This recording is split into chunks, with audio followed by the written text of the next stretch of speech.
সালাতু ওয়াস সালাম। আল্লাহ রাসূল বলেন, ইযা কানাত লাইলাতুন নিসফি মিন শাবান। আল্লাহ রাসূল বলেন, যখন শাবানের 15 তারিখ অর্থাৎ 14 তারিখ দিবাগত রাত্রের সময়টা, ওই সময়ে ওই দিন যে সূর্য আকাশের মধ্যে থাকে, ওই সূর্য যখন অস্তমিত যায় অর্থাৎ ডুবে যায়, ইনদা গুরুবিশ শামসি, আল্লাহ তাআলার রাসূল বলেন, ফাকুমু লাইলাহা ওয়া সুমু ইয়াওমাহা ফাইন্নাল্লাহা তাআলা ইয়ানজিলু ফিহা লিগুরুবিশ শামস।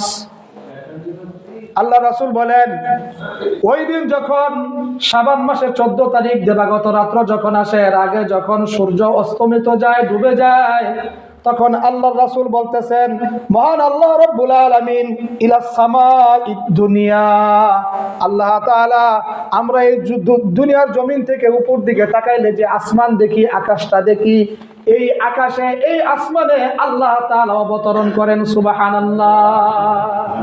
খুব ভালো করে খেয়াল করেন, কোন দিন ভাই?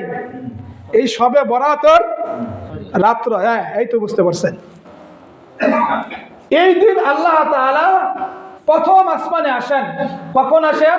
আল্লাহ রাসূল বলেন, যখন নাকি সূর্য অস্তমিত হয়ে যায়, ডুবে যায়, আল্লাহ যে আসেন, আইসা আল্লাহ তাআলা কি করেন, কেন আসেন? প্রশ্ন জাগে না? অন্যদিন আল্লাহ তাআলা আসে নাই, অন্য দিনের ব্যাপারে বলা হয় নাই, কিন্তু আল্লাহর রাসূল এই ব্যাপারে শাবানের 14 তারিখ যে কথাটা বলা হয়েছে, এমনি বাংলা আমরা যে ক্যালেন্ডার হিসাব অনুযায়ী 15 তারিখ করে যায়, কিন্তু সবসময় জেনে রাখবেন আরবি মাসটা আসে আগে। আরবি মাসটা আসে কি ভাই? আগে। সূর্য ডোবার পরেই শুরু হয়ে যায়। আমরা যখন রমজানে নামাজ পড়ি তারাবি, রমজান মাস শুরু হওয়ার পর দিন পড়ি না চাঁদ দেখার পরেই পড়ি? এই তো বুঝছেন আপনারা। তো আল্লাহ তাআলা প্রথম আসমানে আসেন এই দিন। আয়েশা আল্লাহ তাআলা দেখেন কি ইরশাদ করতেছেন, ফায়াকুলু আলা মিন মুস্তাগফিরিন ফাআগফির লা। আল্লাহ তাআলা এই প্রথম আসমানে আয়েশা দুনিয়ার সমস্ত মানুষকে উদ্দেশ্য করে ডাক দিয়া বলেন, হে দুনিয়ার মানুষ সকল, হে আমার বান্দা বান্দিরা, তোমাদের ভিতরে এমন কেউ আছে যে অনেক পেরেশানির মধ্যে ডুবে রয়েছে?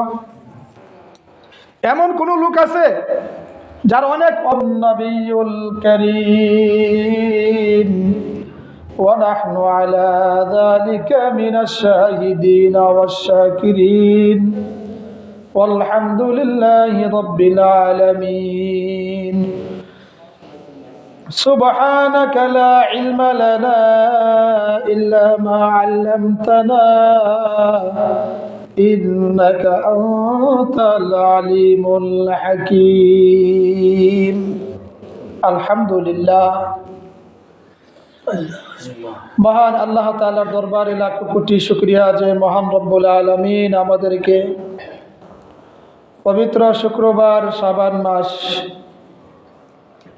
আল্লাহ রাব্বুল আলামিন দুনিয়ার যাবতীয় ব্যস্ততাকে উপেক্ষা করে আল্লাহ তাআলার মহান হুকুম জুমার নামাজ আদায় করার উদ্দেশ্যে আল্লাহ রাব্বুল আলামিন আপনাকে আমাকে আল্লাহ পাকের ঘরে আসার বসার তৌফিক দান করেছেন।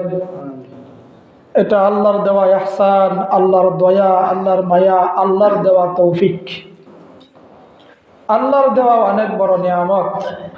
আমরা সেই নিয়ামতের শুকরিয়া আদায় করে বলি আলহামদুলিল্লাহ। আল্লাহ তাআলার দরবারে আরো লাখ কোটি শুকরিয়া যে আল্লাহ তাআলা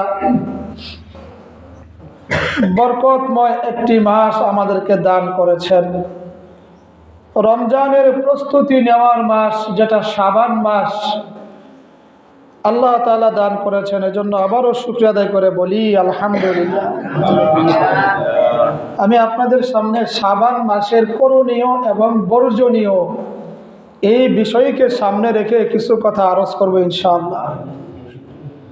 এই দিকে লক্ষ্য রেখেই আমি পবিত্র কালাম থেকে সূরাতুদ দুখান 25 নম্বর পারা, 25 নম্বর পারার 14 নম্বর পৃষ্ঠা সূরাতুদ দুখানের 3 এবং 4 নম্বর আয়াত তেলাওয়াত করেছি। এবং আজকে যে খুতবা তেলাওয়াত করা হবে এই খুতবা থেকে একটি হাদিস আপনাদের সামনে পাঠ করেছি। আল্লাহ তাআলা যদি তৌফিক দান করেন, আয়াত এবং হাদিসের আলোকে কিছু কথা আপনাদের সামনে তুলে ধরার চেষ্টা করব। মান আল্লাহ তাআলা আমাদেরকে মনোযোগ সহকারে কথাগুলো শ্রবণ করে আমলের নিয়তে শোনার তৌফিক দান করুক, সকলে বলি আমিন। আল্লাহ তাআলা সূরা দুখানের মধ্যে যেই কথাটা বলছেন, যেহেতু শাবান মাস এই জন্য আমি এই আয়াত পড়েছি।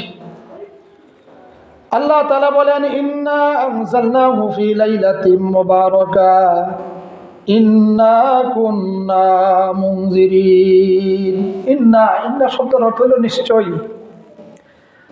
আনজালনা শব্দের অর্থ হলো অবতরণ করা, নাজিল করা। আল্লাহ তাআলা বলতেছেন, নিশ্চয় আমি আল্লাহ তাআলা নাজিল করেছি কোরআনকে একটি বরকতময় রাতে। সুবহানাল্লাহ। ইন্না কুন্না মুনজিরিন, নিশ্চয় আমি সতর্ককারী ও পরিপক্ক জ্ঞানের অধিকারী। এরপর আল্লাহ বলতেছেন, ফিহা ইফরাকু কুল্লু আমরিন হাকিম। আল্লাহ তাআলা বলেন, এই রাতে আমার নির্দেশেই গুরুত্বপূর্ণ বিষয় সমূহের সমাধান করা হয়। কোন রাতে ভাই? যেই রাতে আল্লাহ তাআলা কোরআন নাজিল করেছেন। ছোট ভাইরা, এই যে ছোট ভাইরা, ঠিক আছে, আমরা এইদিকে মন দিই।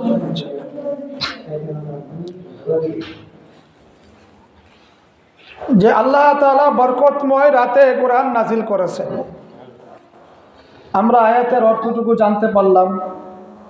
এবং 4 নম্বর আয়াতে আল্লাহ তাআলা যে কথা বলছেন, ফিহা ইউফরাকু কুল্লু আমরিন হাকিম, যে আল্লাহ তাআলা এই রাতের মধ্যেই আল্লাহ রাব্বুল আলামিন গুরুত্বপূর্ণ কিছু বিষয়ের সমাধান এই রাতে আল্লাহ তাআলা দিয়ে থাকেন। গুরুত্বপূর্ণ কিছু বিষয়।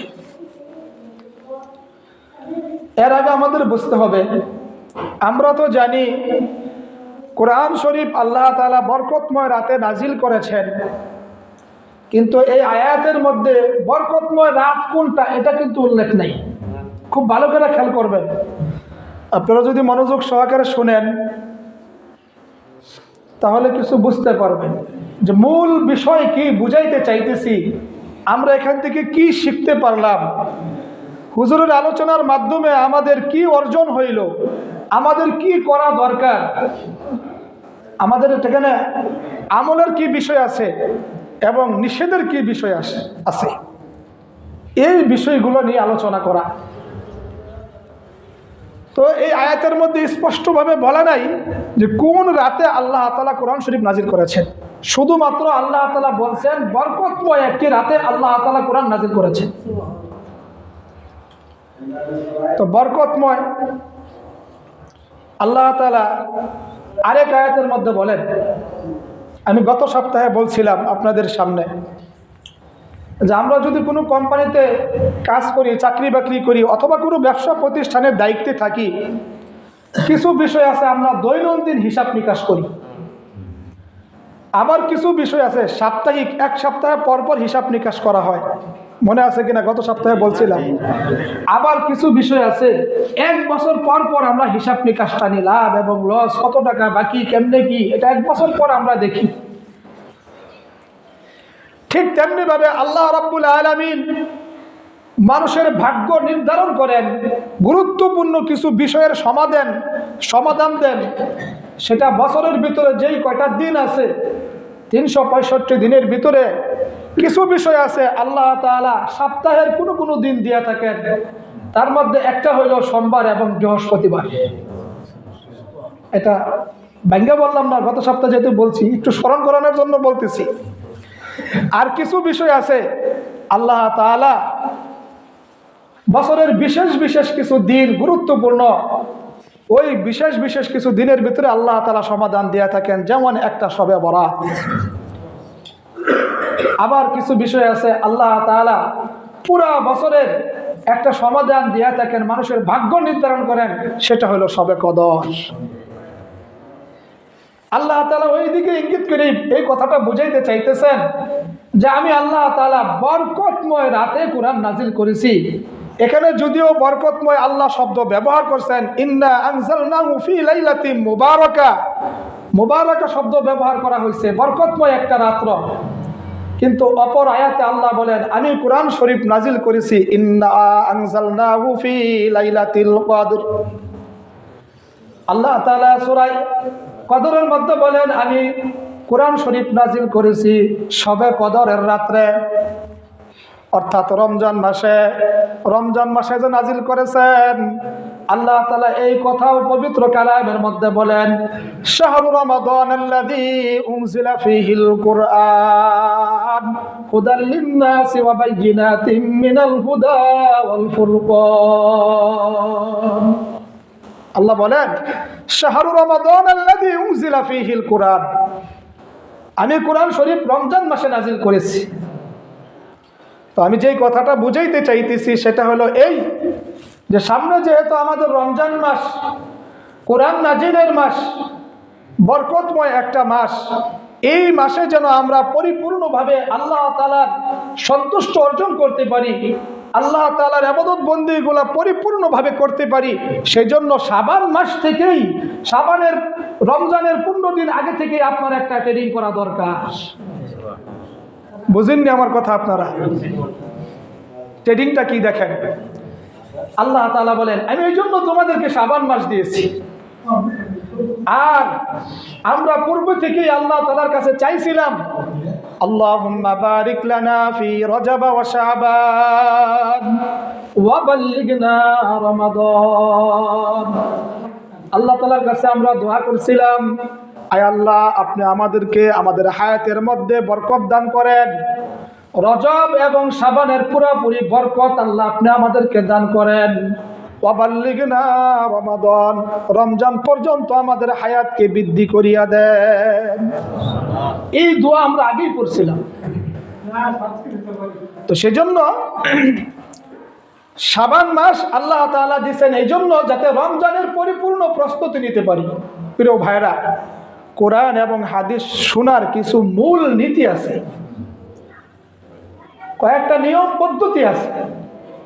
নিয়ম পদ্ধতির ভিতরে একটা নিয়ম পদ্ধতি হইল কোরআন এবং হাদিসের আলোচনা যখন করা হয় তখন 2টা গুণ অবলম্বন করে কোরআন ও হাদিসের কথা শুনতে হয়। 2টা গুণ অবলম্বন করে যখন কোরআন হাদিসের কথা শুনবে, আর একটা গুণ অবলম্বন করে যিনি কথা বলবে, 1 গুণওয়ালা লোক আর 2 গুণওয়ালা শ্রোতা, যখন এই উভয় কথা শুনবে তখন আল্লাহ বলে লাআল্লাকুম তুরহামুন, অবশ্যই আমি আল্লাহ তাআলা আমার ওই বান্দাদের উপর রহমত নাজিল করব। সুবহানাল্লাহ। 2টা গুণ কি খুব ভালো করে খেয়াল করেন। ওয়াইদা কুরিয়াল কুরআন, আল্লাহ বলেন যখন কোরআনে কারীমের তেলাওয়াত হয়, আমি গত সপ্তাহ বলছি যে আমি কিন্তু কিচ্ছা কাহিনী বেশি একটা পারি না, আমি যা বলবো কোরআন এবং হাদিস থেকে একেবারে দলিল সহকারে। আল্লাহ বলেন ওয়াইদা কুরিয়াল কুরআন ফাসতামিউ লাহু ওয়ানসিতু।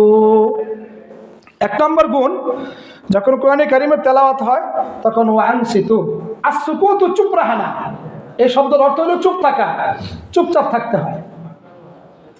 আর 2 নম্বর আল্লাহ বলেন দিলের কান্দা মনোযোগ সহকারে শুনবা। এই জন্য প্রিয় ভাইয়েরা আমি আজকে বলে দিচ্ছি, যদি মসজিদে ঢোকার পরে দেখেন ইমাম সাহেব বয়ান করতেছে অথবা কোনো লোক নামাজ পড়তেছে, মেহরবানি করে এই সম্মানার্থে আমরা চুপচাপ থাকবো। আল্লাহর ঘরে ঢুকছি, আমরা সবাই আল্লাহর দরবারের আসামি, এখানে যেন কোনো বেয়াদবি না হয়, আমরা যেন আদাব রক্ষা করতে পারি। আল্লাহ যত বড়, আল্লাহর ঘর তত বড়, আল্লাহর হুকুমও তত বড়। আমরা এই সম্মানটুকু যেন আমরা ইনশাল্লাহ করি। আল্লাহ তাআলা হইতে পারে একে জড়িয়ে করে আল্লাহ তাআলা এই সম্মানের বিনিময়ে হইতে পারে আল্লাহ তাআলা আপনার আমার জরিয়া, নাজাতের জরিয়া দিয়ে দিতে পারে। এই বিষয়টা খেয়াল রাখবেন ইনশাআল্লাহ। তো আমি যে কথা বলতেছিলাম, আল্লাহ তাআলা বলেন যে আমি বরকতময় একটি রাতে কোরআন নাজিল করেছি। তো সেটা আমরা পেয়ে গেলাম যে শবে কদরে আল্লাহ তাআলা কি করছেন ভাই?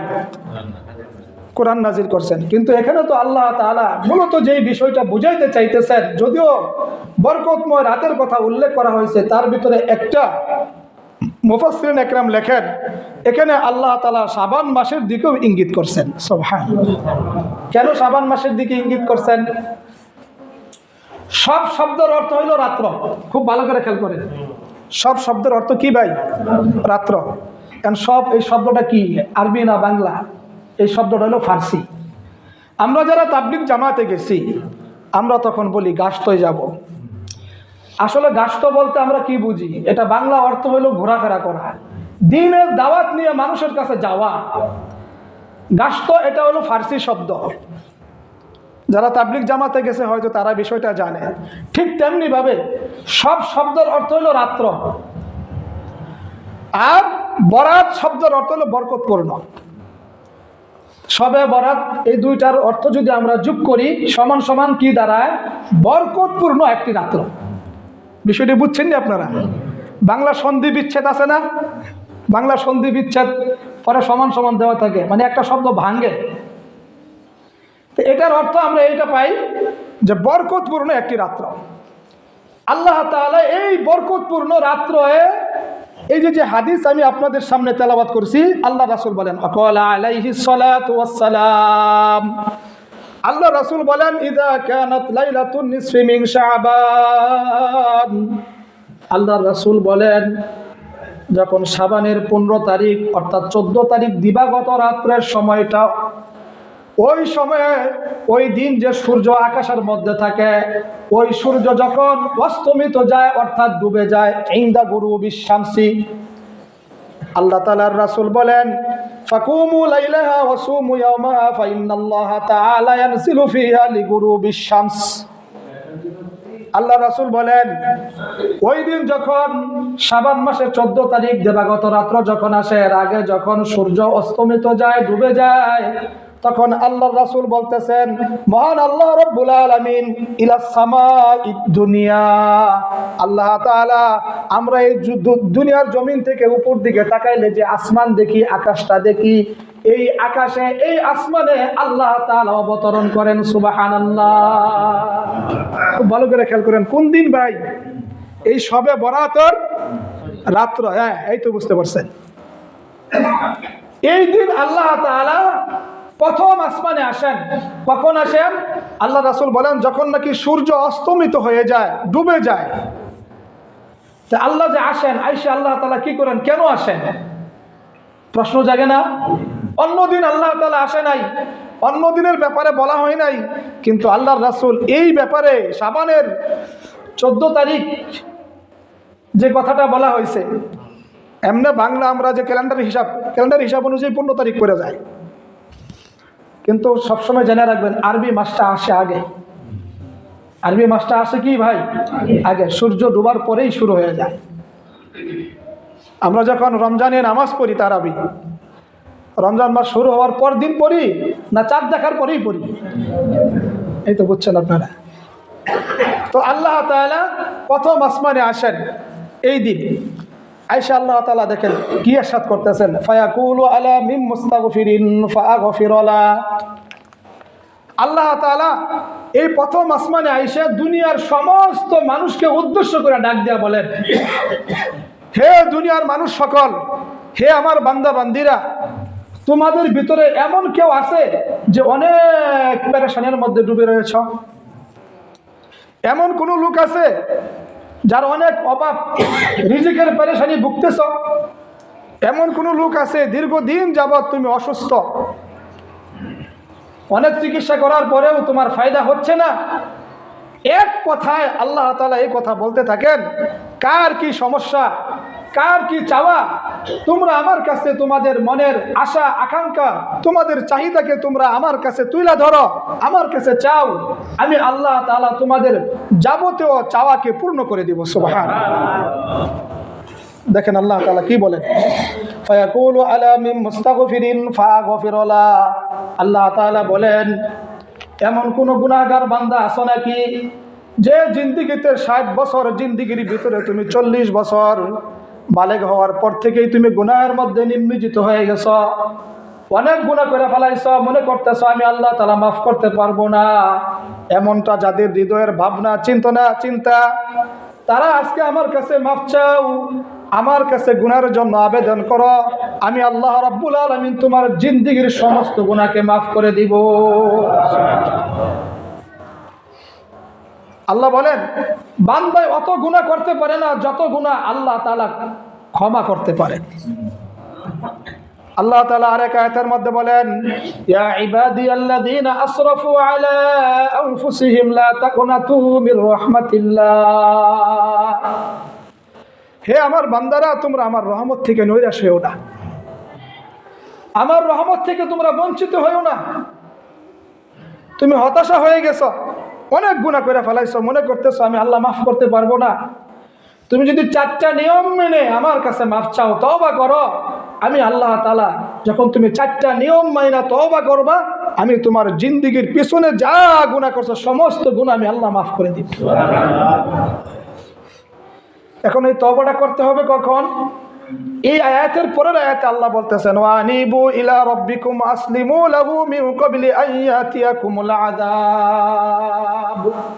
আল্লাহ তাআলা বলেন তোমরা আমার কাছে আত্মসমর্পণ করো, আইয়াতিয়াকুমুল আযাব, আমার আযাব আসার পূর্বেই তোমরা আমার কাছে পানাহ চাও, মাফ চাও, আমার কাছে আত্মসমর্পণ করো, আমার কাছে তোমরা সারেন্ডার হয়ে যাও, নিজেকে সঁপে দাও, আমি আল্লাহ রাব্বুল আলামিন তোমাদেরকে ক্ষমা করে দিব। আল্লাহর আযাব আসার আগেই তোমরা আমার কাছে সারেন্ডার হয়ে যাও। মুফাসসিরিন একরাম এই আয়াতের ব্যাখ্যায় লেখেন, আল্লাহর আযাব বলতে এখানে কি বোঝানো হয়েছে? একটা মানুষ দুনিয়ায় থাকা অবস্থায় মৃত্যুর পূর্ব মুহূর্ত যখন নাকি তার জ্ঞান বুদ্ধি সব কিছু ঠিক আছে, এর এক পর্যন্ত ওয়াবুদু রাব্বাকা হাত্তা ইয়াতিয়াকাল ইয়াকিন, আল্লাহ তাআলা বলছেন যতক্ষণ পর্যন্ত তোমার মৃত্যু না আসে ততদিন পর্যন্ত তুমি আমার ইবাদত বন্দেগী করো। মৃত্যুর আগ পর্যন্ত যতক্ষণ তার স্মরণ শক্তি সব ঠিক আছে, শরীরের শক্তিও ঠিক আছে, এর আগ পর্যন্ত যদি আল্লাহ তাআলার কাছে অনুতপ্ত হইয়া নিজের ভুল বুঝতে পারে তওবা করে, আল্লাহ মাফ করে দেয়। কিন্তু শরীরের শক্তি নাই, ভালো করে বুঝবে কথাটা, শরীরের শক্তি নাই, এখন চলতে ফিরতে পারে না, উঠতে বসতেও পারে না, একেবারে ধুম যায় বাপ, ধুম যায় কি ভাই বাপ, একেবারে কণ্ঠনালীর কাছে তার শেষ নিঃশ্বাস এসে গেছে। এই সময় তওবা করলে তওবা কাজে লাগে না। খুব ভালো করে খেয়াল করবেন, এই সময় তওবা করলে কি হয় না ভাই? তওবা কাজে লাগে না। আল্লাহ তাআলা বলেন, আমি ওহুম আস্তারিকুনা ফিহা রব্বানা আখরিজনা না'মাল সলিহান গায়রাল্লাযী কুননা না'মাল। আমি তো তোমার একটা নির্দিষ্ট হায়াতের সময় দান করছিলাম, সারা জিন্দেগি তুমি এরকম ভাবে গুনাহের মধ্যে লিপ্ত থাকছ, তোমার সময়টা তুমি গুনাহের মধ্যে ব্যয় করছ, এখন একেবারে অন্তিম মুহূর্ত, দম যায় বাপ, কথাই বলতে পারতেছ না, কষ্ট হচ্ছে, এখন তোমার অনুভূতি ফিরে আসছে, এর মধ্যে তোমার একদিনও কি এরকম ভাবে অনুভূতি আসলো না? আল্লাহ বলেন ফাকাযযাবনা ওয়া কুলনা মা নাযালাল্লাহ। এর আগে তুমি কোনো সময় উলামা একরামের কাছ থেকেও আমার আযাব সম্পর্কে, আমার নাজিলকৃত আয়াত সম্পর্কে তুমি অবহিত হও নাই। কাফাররা ওইদিন বলবে ফাকাযযাবনা, আমরা যে জাহান্নামে আসছি আমরাও দুনিয়াতে শুনছিলাম, কিন্তু জাহান্নামে আসছি এই জন্য দুনিয়াতে ওগুলো শোনার পরে আমরা মনে করছি মিথ্যা, এগুলো সত্য না। কিন্তু তারপরেও আল্লাহ তাআলা আরেক আয়াতের মধ্যে বলেন, খুব ভালো করে বুঝবেন, লা ইউসআলু আম্মা ইয়াফআলু ওয়া হুম ইউসআলুন। আল্লাহ তাআলা বলেন ওই অন্তিম মুহূর্তেও যদি আমি আল্লাহ তাআলা কোনো মুসলমান বান্দাকে, মুমিন বান্দাকে মাফ করে দেই, যেই বান্দা নাকি আমি আল্লাহকে আল্লাহ বলে স্বীকার করছে, আমি যদি মাফ করে দেই, তখন এই প্রশ্ন দুনিয়ার কোনো মানুষ আমাকে করতে পারবে না। এটা আল্লাহর ইচ্ছা। কিন্তু আয়াতের ব্যাখ্যায় মুফাসসিরিন একরাম লেখেন ওই সময় তওবা করলে তওবা কবুল হয় না। কিন্তু আরেক আয়াতের মধ্যে আল্লাহ বলতেছেন, আমি আল্লাহ যদি কোনো কাজের সিদ্ধান্ত নেই আর যদি কোনো বান্দাকে মাফ করে দেই, তাহলে এটার জন্য কোনো জব কারো কাছে আমার দেওয়া লাগবে না। লা ইউসআলু আম্মা ইয়াফআলু ওয়া হুম ইউসআলুন। কিন্তু আমি মূলত যে বিষয়টা বুঝাইতে চাইতেছি সেটা হলো এই, যে আমরা যখন সুস্থ সবল থাকা অবস্থায় যেন আমরা আল্লাহ তাআলার কাছে কি করি, আমরা আমাদের জিন্দেগির গুনাহের জন্য কি করি ভাই, মাফ চেয়ে নিই। দেশের সরকারও তো একটা নির্দিষ্ট সময় দেওয়া দেয়, এই সময় পর্যন্ত, যতদিন পর্যন্ত তার শরীরে শক্তি আছে, নির্দিষ্ট একটা সময় তার দেশ রাষ্ট্রীয় কাজ নিতে পারে, ততদিন পর্যন্ত তারা এরকম ভাবে কি করে, দায়িত্বে রাখে। তারপরে তারা অবসরে পাঠায় দেয়, যে না এখন এর বয়স হয়ে গেছে, শরীরে শক্তি না, এখন আগের মতো কি করতে পারবে না, হাঁটতে পারবে না, একসময় তারা অবসর দেওয়া দেয়। কিন্তু আল্লাহ তো রহমান, আল্লাহ যদিও এখানে এরকম মুফাসসিরিন একরাম লেখেন তওবা কবুল হবে না, কিন্তু আল্লাহ বলেন আমি তো রহমান। তবে মৃত্যুর পরে আবার যদি আফসোস করেন কোনো লাভ নেই।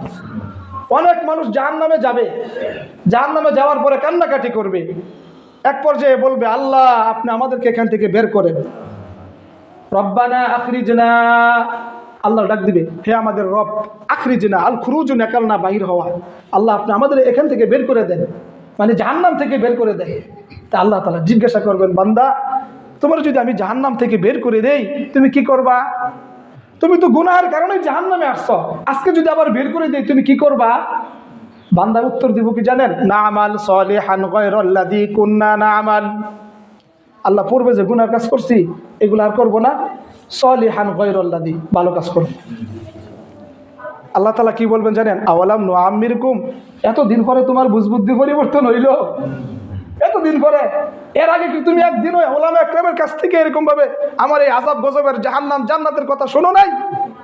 এই জন্য প্রিয় ভাইরা আমার, দুনিয়া থাকা অবস্থায় আল্লাহ তাআলার কাছে নিজের গুনাহকে মাফ করাই নিতে হবে, তাহলে আপনি আমি বুদ্ধিমান। এই জন্য আল্লাহ তাআলা বলতেছেন বরকতময় একটি রাত্র, শাবানের রাত্র, শবে বরাতের রাত্র, আল্লাহ তাআলা এই দুনিয়ার আসমানে আইসা এই কথাগুলা বলতে থাকেন, আসো কোনো মানুষ আমার কাছে মাফ চাও, আমি আল্লাহ তোমার মাফ করে দিব। আসে রিজিকের পেরেশানি ভুগতেছো, রিজিকের অভাব, আমার কাছে রিজিক চাও, আমি তোমার রিজিকের চাহিদাকে পূর্ণ করে দিব। এইরকম ভাবে আল্লাহ তাআলা সূর্য অস্তমিত হওয়ার পর থেকে আল্লাহ তাআলা এই কথাগুলা সারা রাত বলতে থাকেন। এরপরে আল্লাহ রাসূল বলেন কতক্ষণ সময় পর্যন্ত বলে, আল্লাহ রাসূল বলেন আলা কাযা হাত্তা ইয়াতলু আল ফাজর, আল্লাহ তাআলা এই কথাগুলা বলতে থাকেন, আলা কাযা, আরো অন্য বিষয়গুলো আল্লাহ তাআলা উল্লেখ করেন। আল্লাহ বলেন হাত্তা ইয়াতলু আল ফাজর, আল্লাহ তাআলা একেবারে পরদিন ফজর পর্যন্ত এই কথাগুলা বলতে থাকেন আর বান্দাকে ডাকতে থাকেন সুবহানাল্লাহ। যেহেতু একটা বরকতময় একটা রাত আমাদের সামনে রয়েছে, শাবান মাস চলতেছে, এই শবে বরাত রাত্রটা যেন অন্তত আমরা এই সুবর্ণ সুযোগটা যেন আমরা কাজে লাগাই, এই রাতটা যেন আমরা হেলায় দুলাইয়া না কাটাই ভাই। কিন্তু গ্রামগঞ্জে কিছু ভ্রান্ত প্রথা রয়েছে, কিছু ভ্রান্ত আকীদা রয়েছে, যেগুলো মনে করে শবে বরাতের রাত্রে করতেই হয়। ভ্রান্ত আকীদাগুলো কি? একটা হইল গোশত আনতেই হবে, রুটি বানাইতেই হবে, গোসল দিতেই হবে। আর বাচ্চাদের আকীদা হইল আজকে এই রাতে মরিচবাতি অথবা আরো কি কয় তারাবাতি এগুলা ফুড়াইতেই হবে, যেটা ঢাকা শহরে করে। আমি দেখছি ছাত্র জামানায় এক বদর বাতি আছে, এটা এরকম ভাবে সবাই বরাতে তারা আগুন ধরায় মিলাও নেই, এটা কাফেরদের কাজ, এটা মুসলমানের বাচ্চা করতে পারে না, এটা কাফেররা করতো। যখন তারা এরকম ভাবে বিশেষ বিশেষ ফজিলতপূর্ণ যে রাত্রগুলো আসতো, তারা এই ইবাদতের নামে তারা যায় আনন্দ করত, তারা তুরি বাজাইতো, এরকম ভাবে তুরি দিত, আবার এই পুটকা পোড়াইতো, আবার ওই তারাবাতি জ্বালাইতো, আরো অন্য কাজগুলা করতো। এই জন্য গ্রামগঞ্জে ওই প্রথাগুলো এখনো চালু আছে।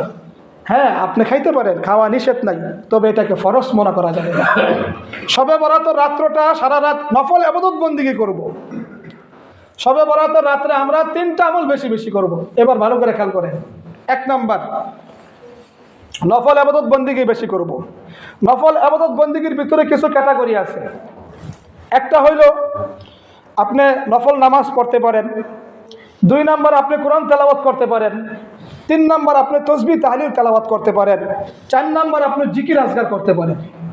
খুব ভালো করে খেয়াল করেন শবে বরাতের রাত্রটা আমরা কিভাবে কাটাবো। নামাজ, নফল নামাজ,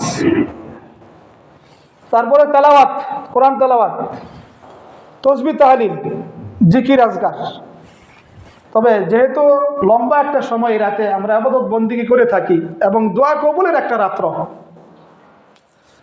এই রাত্রে আমরা একটা নামাজ এমন আছে, দেখি কে বলতে পারেন যেই নামাজটা একটা মুসলমানের জন্য জীবনে একবার হলেও পড়তে হয়, পড়া দরকার। সেটা কি বলেন তো আপনারা? সালাতুত তাসবিহ। মাশাআল্লাহ, সালাতুত তাসবিহ নামাজ 300 বার একটা তসবিহ তেলাওয়াত করতে হয়। আপনি যদি মনে করেন যেহেতু এই রাত্রে আমায় নফল ইবাদত বন্দেগী করব, জীবনে আমার 30 বছর চলে গেছে, আমি এই 30 বছর ভিতরে একদিনও সালাতুত তাসবিহ নামাজ পড়ার আমার সৌভাগ্য হয় নাই, আমি পড়তে পারি নাই, সেটা আমার অলসতার কারণে হোক, আমার ব্যস্ততার কারণে হোক, যে কোনো কারণেই হোক না কেন, অন্তত আজকে এই সুযোগটা কাজে লাগাই দেই। আল্লাহ রাসূল এই নামাজ সম্পর্কে বলেন, তুমি পারলে দৈনিক একবার পড়ো, তা না হয় সপ্তাহে একবার পড়ো, তুমি তাও না পারো তাহলে তুমি মাসে এই নামাজটা একবার পড়ো, তাও না পারলে বছরে একবার তুমি এই নামাজটা আদায় করো। যদি তাও সম্ভব না হয়, তোমার জিন্দিগির হায়াতের জিন্দিগির ভিতরে একদিন হলেও তুমি এই নামাজটা আদায় করো। এই নামাজের অনেক ফজিলত। এই জন্য প্রিয় ভাইয়েরা আমার, আমরা এই রাতটা এই 4 ভাবে, এই 4 আমলের মাধ্যমে কাটাবার চেষ্টা করব। এটা হলো 1 নম্বর। 2 নম্বর যে বিষয়টা, যদি কেউ মনে করেন আল্লাহ তাআলা আমার হায়াতের মধ্যে বরকত দান করুক, যেহেতু আজকে এই রাত্রে বাজেট পাস করবে আল্লাহ তাআলা, আমার রিজিকের মধ্যে আল্লাহ তাআলা বরকত দান করুক, আল্লাহ তাআলা আগামী 1 বছরে সমস্ত আযাব গজব থেকে যেন আল্লাহ আমারে নিরাপদে রাখে, হেফাজতে রাখে, এই জন্য আল্লাহ তাআলার কাছে সে চায়, তাহলে এই চাওয়াটাকে পূর্ণ করার জন্য আরেক হাদিসের মধ্যে আল্লাহ রাসূল বলেন যে তার আরেকটা আমল করতে হবে। সেই আমলটা কি? সেই আমলটা হলো তার রক্তের যে সম্পর্কগুলো আছে, এই রক্তের সম্পর্কগুলো তার অটুট রাখতে হবে। রক্তের সম্পর্ক মানে আত্মীয়তার সম্পর্ক। আমাদের ভিতরে অনেক মানুষ এমন আছে, এক মার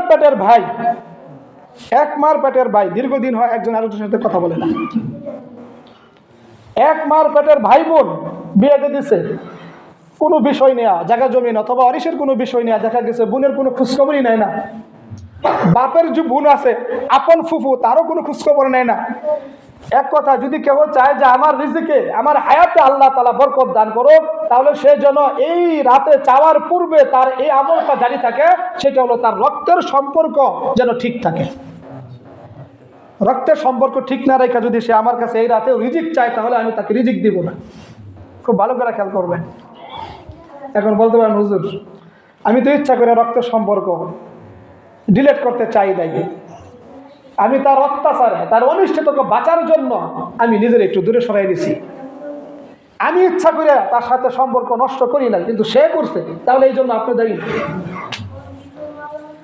এই জন্য প্রিয় ভাইরা আমার, আল্লাহ রাসূল এই হাদিসের মধ্যে বলেন, যদি কেউ মনে করে যে আল্লাহ তাআলা হায়াতের মধ্যে বরকত দেখ, রিজিকের মধ্যে বরকত দেখ, তাহলে সে যেন এই রাতে রিজিক চাওয়া এবং হায়াতের বরকত চাওয়ার পূর্বে যেন ওই হাদিসের উপর সে আমল করে, যে রক্তের সম্পর্ক ঠিক রাখা।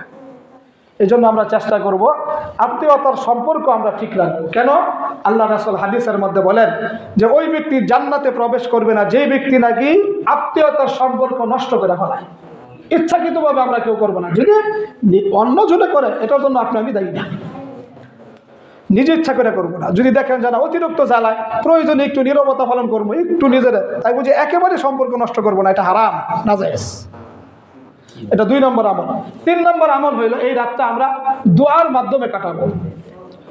ইন্নাল্লাহা লা ইউগাইয়িরু মা বিকওমিন হাত্তা ইউগাইয়িরু মা বিআনফুসিহিম।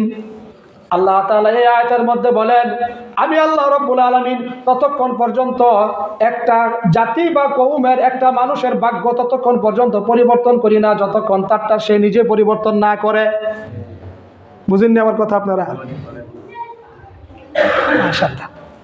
তো এই জন্য দোয়া করবো আল্লাহ তাআলার কাছে যে আল্লাহ, ভালো এবং মন্দ যেহেতু এই রাতে নির্ধারণ করা হবে, আগামী 1 বছর জন্য সমস্ত রকমের বিপদ আপদ বালা মুসিবত থেকে মুক্ত থাকে, এই জন্য আল্লাহর কাছে দোয়া করতে হবে।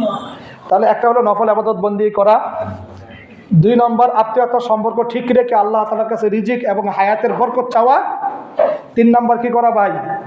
দোয়া করা।